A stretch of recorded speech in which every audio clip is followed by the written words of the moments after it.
Hello, coaches, and welcome to this session on using the Florida Early Learning and Developmental Standards to strengthen your coaching practice. The Florida Early Learning and Developmental Standards are sometimes lovingly called the FELTS. Our objective today is going to be to support you in using these standards to help your coachees identify meaningful focuses for coaching, while also integrating some evidence-based practices that will enhance children's learning and development. We all know that your role is critical in helping educators translate standards into everyday practices that will improve child outcomes and classroom quality. To start, I'm going to invite you to reflect on this question.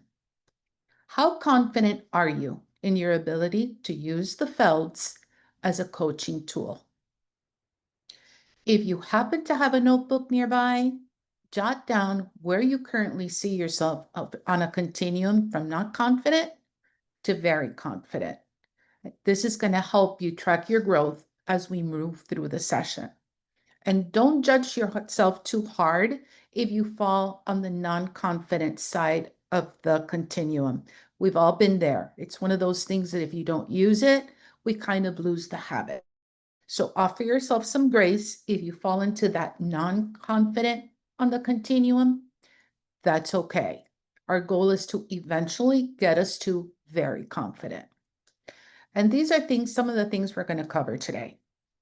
The approaches for using the Florida standards to identify coaching focuses, strategies for weaving evidence-based practices into coaching conversations, how to leverage the standards to guide coaching toward practices that foster improved child outcomes. And that's one of those phrases that I love to repeat and stress. Practices that foster improved child outcomes. So let's begin by grounding ourselves in why the Florida Early Learning and Developmental Standards matter for coaching. These standards are going to outline the developmental benchmarks children should reach across all domains. So think about domains like language and literacy, mathematical thinking, social emotional development, and approaches to learning, from birth to kindergarten. They kind of serve as a roadmap that ensures that teaching practices are aligned with children's developmental stages and their needs. So using the Florida standards to identify a coaching focus is something that we always need to keep in the forefront of our minds when we're having a coaching conversation. Imagine you're coaching a teacher who is unsure if their math center is developmentally appropriate. Instead of starting with opinions, which sometimes we tend to do, and that's okay. Remember, we are moving ourselves from not confident to confident in that continuum. Instead of starting with those opinions, we can reference the mathematical thinking benchmarks for the age group that teacher may serve. For example, the standards might indicate that children aged 48 to 60 months should demonstrate the ability to compare quantities. You could go and observe that math center to see if there are indeed opportunities for the children to engage in these comparisons, like using scales, counting objects, or discussing the terms more and less. Doing this, or this approach, is going to do three things.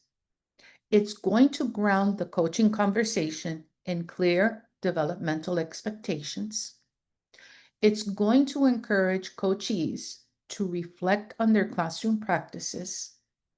And it's going to create a shared language between you and your coachee. You might take this opportunity to ask some reflective questions. If you remember from coaching and those oral questions, one of those is those reflective questions. So you might ask things like, what do you notice about how children engage with the math materials? Which benchmarks are you hoping to support during center time? How might we add materials that will encourage counting and quantity comparisons? This is going to help your coachee make intentional choices while positively influencing teaching practices. Remember that part of that coaching conversation and asking those ORID questions is to get that coachee to kind of have that aha moment. We don't want to tell them what is needed. We don't want to tell them what to do. We want the coachee to make those intentional choices. So let me give you something to think about. I want you to think about a coachee that you're currently supporting, or maybe somebody you currently supported. How do you think that using the Florida standards could help you and your coachee identify a clear and meaningful focus for your next coaching cycle? Remember, in our coaching cycle, we want to make sure that we first begin with that focus. Remember that identifying a focus video you all did?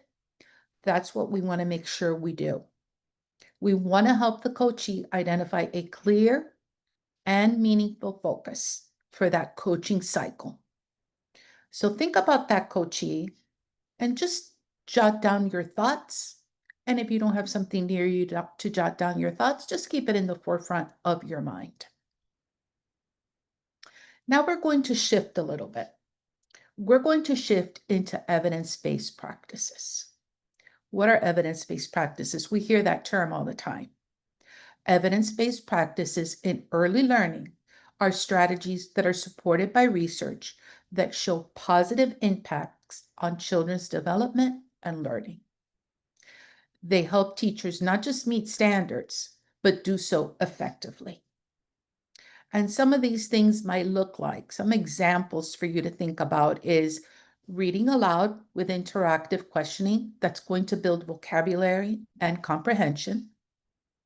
Using visual schedules to support smoother transitions. We love those visual schedules, right?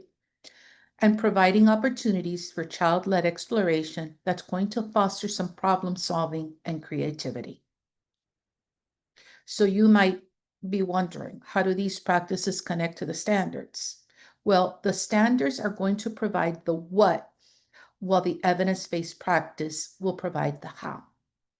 Let me say that again. The standards are going to provide the what, while evidence-based practices are going to provide the how. For instance, if the standard focuses on demonstrating curiosity, an evidence-based practice might include setting up open-ended exploration centers. For literacy benchmarks, dialogic reading with questions like, what do you think will happen next, is a very effective evidence-based method.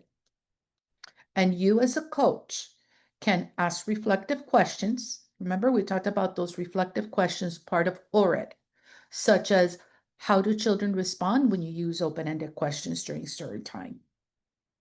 You're going to want to highlight strengths. For example, I noticed you paused during your read aloud to let children share their thoughts. That's going to align beautifully with fostering comprehension. And you can also connect directly to benchmarks, sharing how the practice they used helps meet the target developmental area. So let me give you a little example of a coaching conversation. Ms. Diaz, I noticed during your math center that you encouraged Jamal to count out 5 blocks before adding 1 more.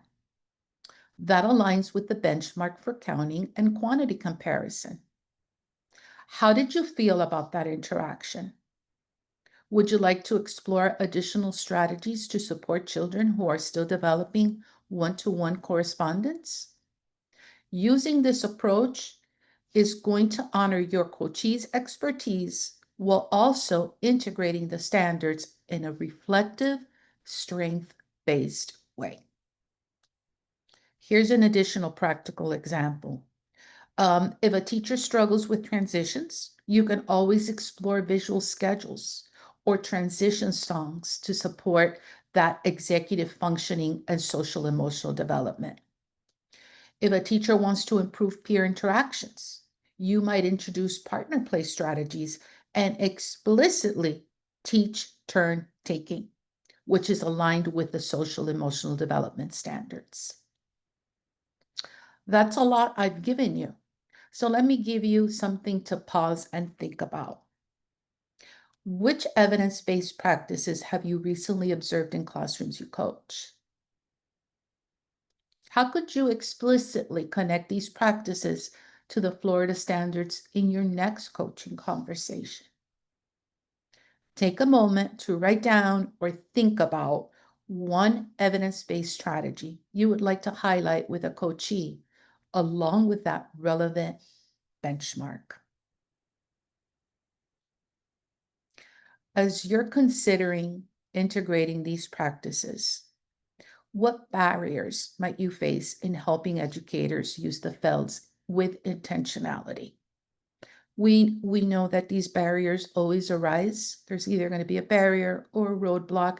And a lot of times we hear, yes, but those are all barriers. So think about what barriers you may face when you're helping these teachers use the standards intentionally. What might you as a coach shift in your coaching to make this process feel more supportive and actionable for your coachees? Think about or write down any potential challenges and your ideas for addressing them. Because whenever we hit a roadblock, we know we have to find a way around it. So think about those things. Think about potential challenges and any ideas for circumventing them. What can we do? I'm going to leave you with a closing reflection. As coaches, you have the power to make the Florida standards come alive, not just on paper, but in the everyday decisions that you make, that teachers will make with their children. So think of a coachee who is working hard, but not seeing the progress they hope for. We see a lot of those. How could you use the standards to shine that light on what is already working while identifying the next intentional steps to support growth? Remember, the Florida standards and evidence-based practices are tools that we have to empower our early learning educators. Your role as a coach is not to fix, it's never to fix, but to partner, reflect, and highlight strengths while guiding the next steps. Make sure you keep your coaching grounded. Keep it grounded with connections, clarity, and growth. Thank you for the work you do every day to support teachers and young children. Your work does not go unnoticed. Your commitment to this process creates ripples that impact children's learning and lives for years to come. Thank you for joining this session, and please feel free to revisit the Florida Early Learning and Developmental Standards, and we have the website there for you for resources, benchmarks, and examples that you can share with your coachees. Become familiar with the website. It's a powerful tool to have in your back pocket. If you have any questions or would like to share a reflection from your next coaching conversation using these approaches, we'd love to hear from you. Thank you for joining us today.